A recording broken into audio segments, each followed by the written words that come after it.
Le dernier quart d'heure de Smart Bourse, chaque soir, c'est le quart d'heure thématique. Le thème ce soir, c'est celui de la dette, mais non pas de la dette d'État. On parle de dette d'entreprise et de la dette qu'on qualifie à haut rendement avec le directeur général de Flornoy-Ferry qui est à mes côtés en plateau, Teddy De Witte. Bonsoir.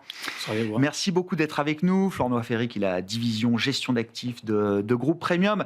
Le point que vous soulevez parlant de la dette d'entreprise dite high yield ou à haut rendement, c'est que cet univers a profondément changé au cours des dernières années, notamment pour gagner en qualité. Tout à fait. En fait, si on fait un petit retour historique, la dette, le haut rendement dans les années 80, ça s'appelle le junk bonds avec... Obligations pourries, c'est comme ça qu'on le traduisait. Oui. Absolument, donc c'était des obligations qui servaient essentiellement à financer des LBO. Et il y avait un financier américain très connu qui s'appelait Michael Milken à l'époque, de Drexel Burnham Lambert, qui a lancé ces obligations très connues. Depuis, l'écosystème crédit a énormément changé et progressé, et notamment depuis la crise financière. Donc, il y a deux grosses raisons. La première raison, c'est que les fonds de private equity ont cherché des relais de croissance en créant des fonds de dette privée. Et ces fonds de dette privée, la dette privée a contribué au financement des entreprises beaucoup plus que ce que l'on pensait à l'époque, puisqu'ils ont même pris la place des banques dans pas mal de cas.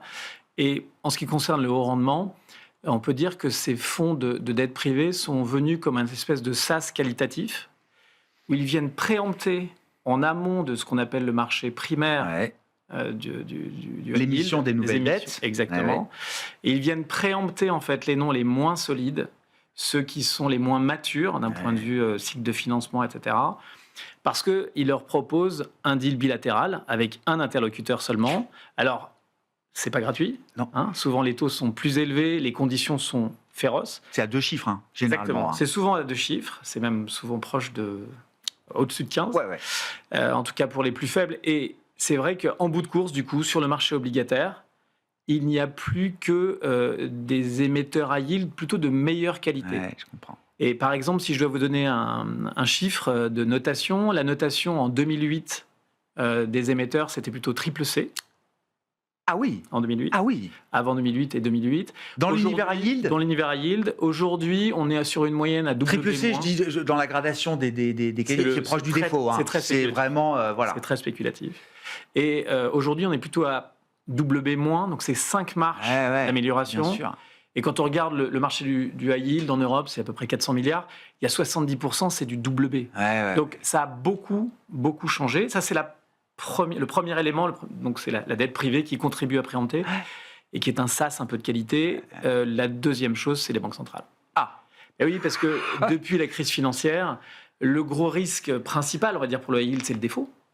Et c'est vrai que l'attitude des banques centrales, avec ce qu'on appelle le put des banques centrales, permet finalement d'éliminer souvent les risques extrêmes, ou en tout cas limiter les risques systémiques. Et c'est vrai que du coup, le risque a changé. Il y a toujours des risques, mais on a quand même lissé ou annihilé un certain nombre de risques macroéconomiques extrêmes. C'est ça. Exactement. Que personne n'a envie de contempler aujourd'hui. Et du coup, on est passé du junk au sweet spot. C'est ça, oui, c'est ça. Voilà. Le haut rendement. Et donc, sweet spot, ça veut dire que pour un investisseur aujourd'hui, pour un client chez vous, Flornoy-Ferry, chez Groupe Premium, il y a évidemment beaucoup d'intérêt à détenir des produits qui ont comme sous-jacent de la dette à haut rendement. Quelle place est-ce que ça a dans un portefeuille, dans une allocation, et comment est-ce qu'il faut les considérer? Quand vous dites sweet spot, qu'est-ce que ça veut dire? On parle quand même d'actifs risqués, toujours. Tout à fait. Non, mais ça reste un actif risqué, vous avez raison. En fait, comme dans tout, on considère le compromis rendement-visibilité, rendement-risque. Est-ce que on n'a pas été tout seul, très loin de là, à le faire, mais suite à la grosse remontée des taux en 2022, sont apparus ce qu'on appelle des fonds datés. Donc des fonds datés, c'est des fonds qui ont une date de fin. Et donc, dans le cas du high yield, nous, on a lancé une offre de fonds datés à haut rendement depuis janvier 2023 qui a rencontré un engouement assez fort, puisque on a réussi à lever à peu près 1 milliard d'euros. Et typiquement, il y a dedans uniquement du high yield. D'accord. Voilà, c'est des échéances, c'est des fonds datés ou fonds à échéance. Généralement, c'est quoi? Des horizons de 5 ans, c'est ça qu'on propose Oui, on avait fait 2 ans, 3 ans, 5 ans. Enfin, on a Ouais, on peut 25, s'adapter, 27, 29, 31. D'accord. Et 31, c'est le nouveau millésime. 31, c'est le nouveau millésime qu'on vient tout juste de lancer. Il y a quelques jours et qui est référencé depuis pas très longtemps chez nos partenaires assureurs. Comment fonctionnent ces solutions? On en a régulièrement parlé, mais qu'est-ce qui caractérise ces solutions de fonds à échéance, de fonds datés chez vous, chez Flornoy-Ferry? Quel type d'univers? Alors, high yield, est-ce que c'est essentiellement européen? Est-ce que vous allez aussi sur du high yield américain? Là aussi, il y a peut-être des différences de qualité d'ailleurs entre l'univers haut rendement aux États-Unis et l'univers haut rendement en Europe.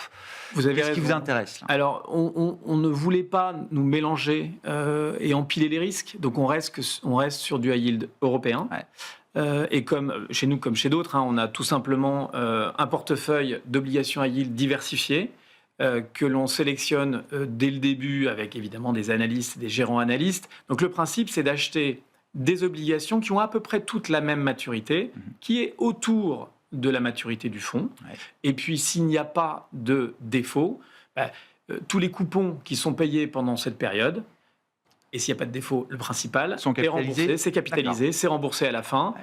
Et effectivement, très logiquement, dans un environnement où la Banque centrale veille et où il n'y a pas de crash économique, vous ne devriez pas avoir de taux de défaut surprenant et donc avoir justement ce sweet spot de rendement intéressant en euros dans votre portefeuille. Sans aller jusqu'au défaut, on est quand même dans une situation où le crédit en général, mais la dette high yield en particulier, a des spreads très serrés. Oui. Des écarts de prime de risque, une prime de risque très très faible par rapport à ce qu'on a appelé ou ce qu'on appelle encore du sans risque, qualifiant ainsi les dettes souveraines en l'occurrence. C'est un débat en soi, Teddy. Donc partant de cette situation de spread serré, d'écarts de prime de risque très comprimés, il y a quand même une forme de vigilance à avoir, j'imagine. Est-ce que le marché est complaisant d'ailleurs aujourd'hui? Encore une fois, sans aller au scénario du crash économique et du défaut des entreprises, est-ce qu'il y a quand même un peu de complaisance dans ces marchés? Écoutez, je crois qu'il n'y a pas tant de complaisance que ça, parce que, et c'est un peu ce dont on parle ensemble depuis quelques minutes, on regarde des spreads historiques, mais la nature de ces obligations est meilleure qu'avant. Donc il est assez logique que le spread soit plus serré, puisqu'on ne regarde pas exactement la même chose. Donc, oui, il ne faut pas oublier, évidemment, il y a des risques. On est en train de parler d'un rendement actuariel brut de l'ordre de 6% lorsque le taux de la BCE est à 2,25. Donc, s'il y a du rendement, il y a des risques. Évidemment. Maintenant, donc, le risque de défaut, dans un environnement macroéconomique maîtrisé, ça devrait aller. Le risque de liquidité, ce qui est intéressant dans un fonds daté, c'est que logiquement, vous allez jusqu'au bout. Donc, vous avez moins ce risque-là, globalement. Et le risque, on va dire, de changement d'environnement au niveau des taux, avec une remontée très brusque des taux, on y croit moins aujourd'hui. Et pour être très clair, comme dans une obligation, à la fin, ça rembourse au pair. Donc, on a le rappel au pair. Et c'est un peu le même système dans un fonds daté. Donc, si, logiquement, vous achetez et après, on porte, ça s'appelle des fonds de portage, vous devriez regarder uniquement votre taux cristallisé du début.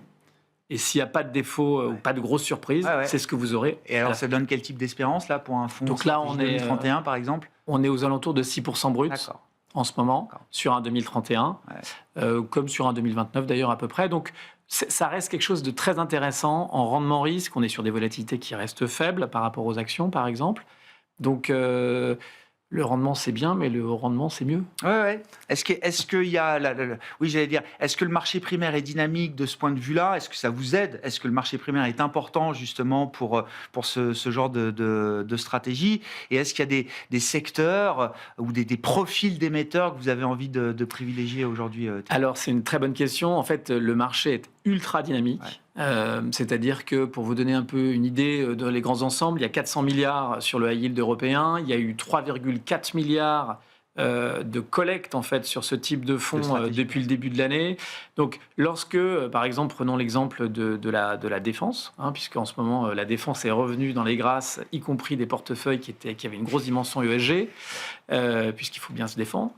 Les deals peuvent être souscrits 6, 7, 8 fois. Massif. Donc c'est massif. Il faut pour ça être présent sur le marché. montrer aux banques qu'on est prêt à jouer le jeu et à étudier les dossiers en amont. Donc c'est pour ça qu'il faut avoir une présence, il faut être crédible. Et on pense qu'on l'est chez Flandre Ferry. Merci beaucoup Teddy, merci d'avoir été avec nous dans ce dernier quart d'heure de Smart Bourse pour revenir sur cet univers de la dette à haut rendement qui a beaucoup évolué, des changements majeurs notamment depuis la période de la grande crise financière il y a une quinzaine d'années de cela. Teddy De Witt, le directeur général de Flandre Ferry, qui était l'invité de ce dernier quart d'heure de Smart Bourse ce soir sur Bismart for Change, à retrouver bien sûr en replay sur bismart.fr ou encore en podcast sur l'ensemble de vos plateformes préférées.